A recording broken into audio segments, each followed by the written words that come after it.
Quand une femme prend ses distances, ce n'est pas par incertitude. Elle observe, teste, réévalue ses sentiments à votre égard en fonction de votre réaction à son absence. La plupart des hommes échouent à ce test instantanément, non pas par faiblesse, mais parce qu'ils n'ont jamais appris les subtilités de ce jeu silencieux.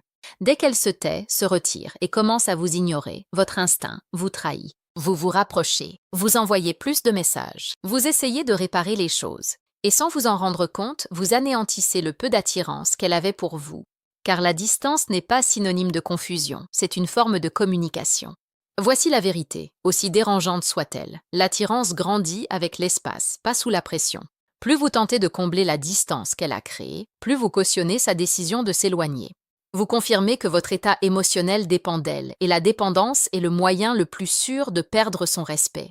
Réfléchissez-y. Quand elle était proche, chaleureuse, vous étiez détendu. Vous étiez ancré dans la réalité. Vous ne la poursuiviez pas. C'est cette version de vous qui l'a attirée. Mais dès qu'elle prend ses distances, vous abandonnez cette version de vous-même. Vous devenez réactif, prévisible et dépendant de manière subtile, sans même vous en rendre compte. Et elle le ressent instantanément. Les femmes sont extrêmement sensibles aux changements d'humeur.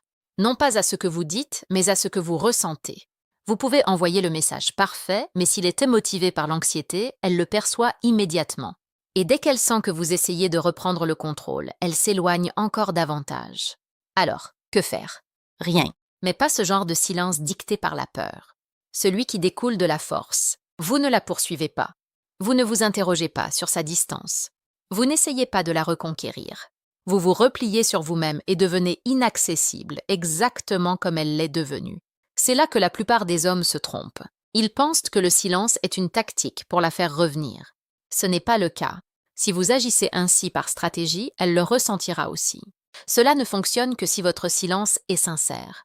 Si vous vous détachez véritablement du résultat, car dès l'instant où vous cessez d'attendre sa réponse, vous reprenez le contrôle de vous-même. Et c'est le seul contrôle qui compte vraiment.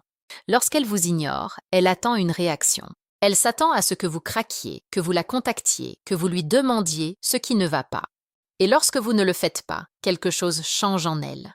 Désormais, c'est elle qui est confrontée à l'incertitude. Vous redevenez imprévisible, et l'imprévisibilité est attirante. Mais voici la dimension plus profonde dont la plupart des gens ne parlent jamais. Sa distance n'est pas toujours liée à vous. Parfois, elle est liée à ses émotions, à ses doutes, à ses conflits intérieurs. Et lorsque vous vous précipitez pour arranger les choses, vous vous immiscez dans un processus que vous n'avez jamais eu le contrôle. Vous devenez un bruit parasite. Mais lorsque vous prenez du recul, vous lui laissez l'espace nécessaire pour réfléchir. Et plus important encore, pour ressentir votre absence. L'absence est puissante. Non pas parce qu'elle manipule, mais parce qu'elle révèle. Lorsque vous êtes toujours présent, elle n'a pas à craindre de vous perdre. Il n'y a ni risque, ni tension, ni poids émotionnel. Mais lorsque vous disparaissez avec une assurance tranquille, un vide se crée. Et les humains sont programmés pour remarquer davantage ce qui manque que ce qui est présent. C'est là que la dynamique s'inverse. Elle commence alors à se demander « Pourquoi n'a-t-il pas insisté? Pourquoi n'a-t-il pas réagi? A-t-il perdu tout intérêt? Parle-t-il à quelqu'un d'autre ?» Et voilà, l'investissement émotionnel se reporte sur vous. Mais cela n'arrive que si votre silence est irréprochable. Pas de publication passive-agressive. Pas de messages indirects, pas de j'aime accidentels, aucune tentative pour rester dans son champ de vision, car ce sont des failles dans votre image. Et une fois qu'elle les perçoit, l'illusion de votre force s'effondre. Le silence signifie disparition, mentale, émotionnelle, numérique. Vous recentrez votre attention sur votre vie, votre travail, votre raison d'être, votre développement, non pas comme une performance, mais comme un retour à qui vous étiez avant de la placer au centre de votre attention. Et c'est là que réside la véritable discipline. Vous devez accepter de la perdre.